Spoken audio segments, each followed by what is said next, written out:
We have concerning new data this afternoon about hate crimes here in the Midwest. Yeah, they're up. Hate crimes have nearly doubled in the region in just the span of a year. Tia is back breaking down some of these stats for us. Tia? Well, Anthony and Sally, definitely troubling is the word I will use here. Nationally, hate crimes have increased 6% from 2019 through 2020. David Goldenberg, the regional director of the Anti-Defamation League, joins us now. Thank you so much for being with us.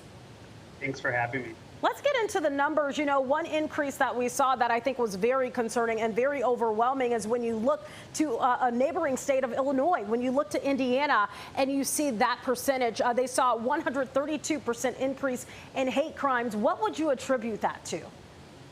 So there's two things that I think we can attribute to it the most.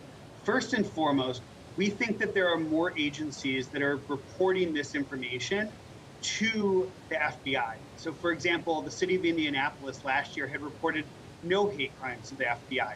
This year they reported just over 30. And so what we're finding is this is a voluntary system. So we have a lot of cities and jurisdictions that don't report. So there is certainly something that can be attributed to the increase because more agencies are reporting. But the second piece is that we know anecdotally and actually statistically, there were more hate crimes or more hate crime incidents and bias-based incidents in Indiana and throughout the Midwest last year than there were the year before. And do you know why that would be? What could that possibly be attributed to? The fact that those areas would see such an increase? So we attribute it to really three things. First and foremost, we attribute it to sort of political environment that we're in, the lack of civil discourse that we see. We see the intensity in conversations that occur on the national stage, state, and also just around the dinner table. The second thing that we attribute it to is this thing, access to technology. We don't have to wait for days anymore. You don't have to find a meeting in the middle of the night anymore to be exposed to extremist ideologies. Now someone just picks up their phone and in a matter of seconds, they can be connected with extremist ideologies, hate speeches, hate symbols. And what we find is that people are becoming more hateful, but they're also experimenting. And then the last piece of it that we consider is ignorance. When you think about how you are exposed to ideas that are different than the ones that you already are predisposed to, it's much harder than you would think. We have news stations out there that are aligned with certain political perspectives and political views. And so you can get your news that way in the way that you want it with certain perspectives and spins on it. And so we add people get information, there's a level of ignorance that exists that unfortunately we have a lot to do to overcome. Isn't that the truth? My final question to you before I let you go, you said that so many places don't report.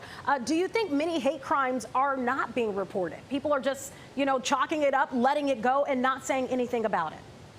Yeah, we don't think it, we know it. The FBI has done a multi-year study that showed that more than 40% of all hate crimes do not actually go reported. So it's not even a question of did a department report these numbers to the FBI, but they're not even reported to department because there's a lack of trust from a law enforcement perspective.